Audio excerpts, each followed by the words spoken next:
Fala, galera do canal Flamengo Sem Limites, bom dia, boa tarde, boa noite a todos. Eu sou Eduardo de Souza e este é mais um vídeo aqui do nosso canal.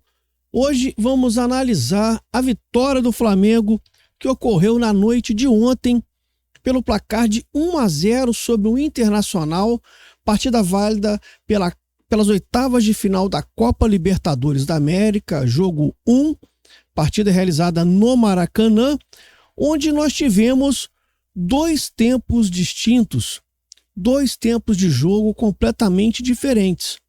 Afinal de contas, no primeiro tempo, o Flamengo foi soberano, dominou as ações, o Internacional ficou marcando o Flamengo num bloco médio-baixo, aceitando a pressão do Flamengo.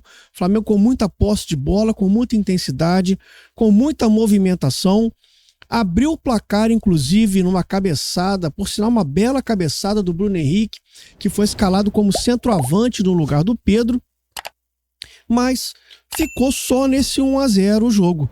O Flamengo não soube aproveitar a supremacia que exerceu no primeiro tempo e no segundo tempo baixou a fervura, deixou o Internacional gostar um pouquinho do jogo.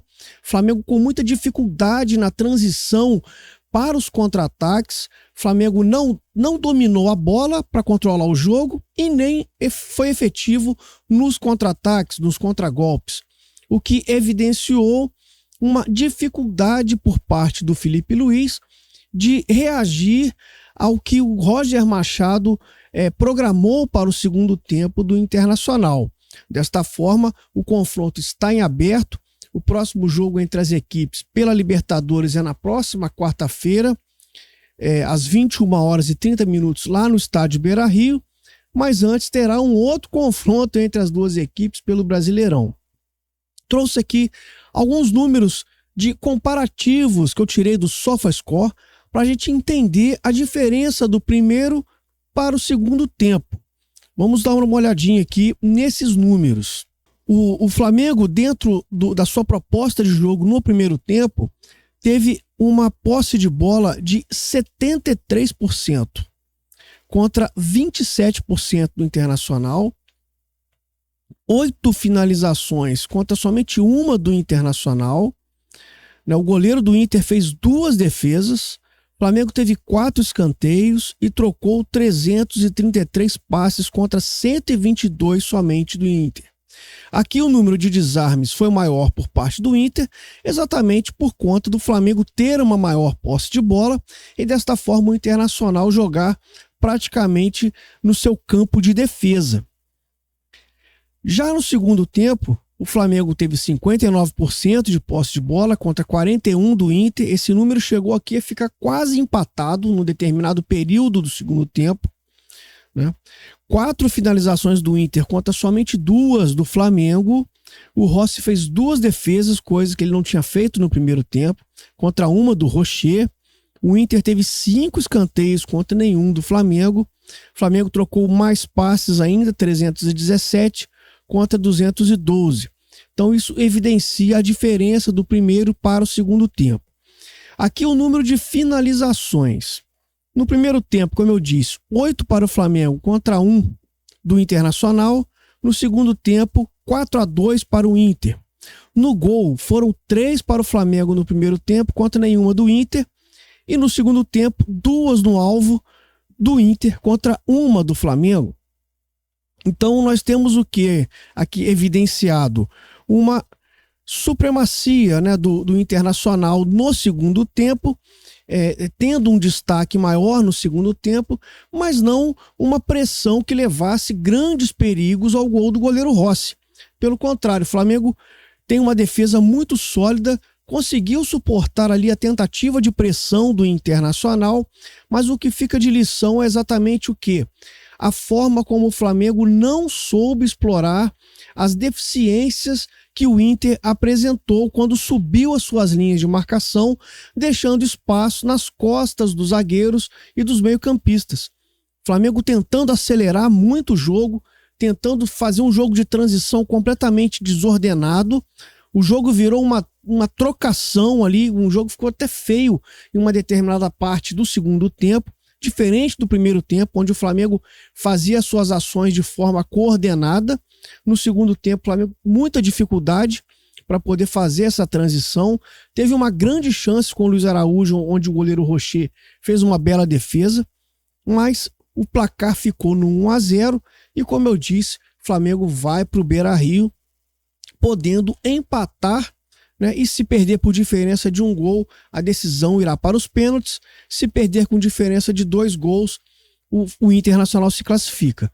Lembrando que somente uma equipe conseguiu vencer o Flamengo com diferença de 2 gols, que foi a equipe do Bayern de Munique no Mundial de Clubes, quando bateu o rubro-negro pelo placar de 4-2. O Flamengo, as suas derrotas neste ano, o Flamengo perdeu para o Santos por 1-0, perdeu para o Cruzeiro por 2-1. Então foram derrotas que tiveram somente o placar mínimo, com diferença de 1 gol.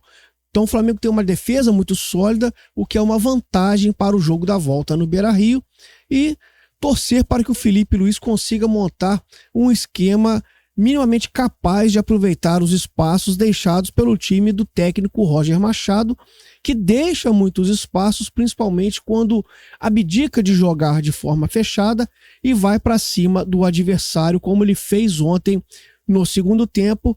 Mais uma posse de bola, uma tentativa muito estéril por parte do Inter. O Flamengo não sofreu grandes perigos assim. Tenho aqui o destaque para mim da partida disparado. Esse cara, ele chegou no Flamengo e parece que joga há 10 anos com a camisa rubro-negra, não pesou nem um pouquinho a camisa no Jorginho.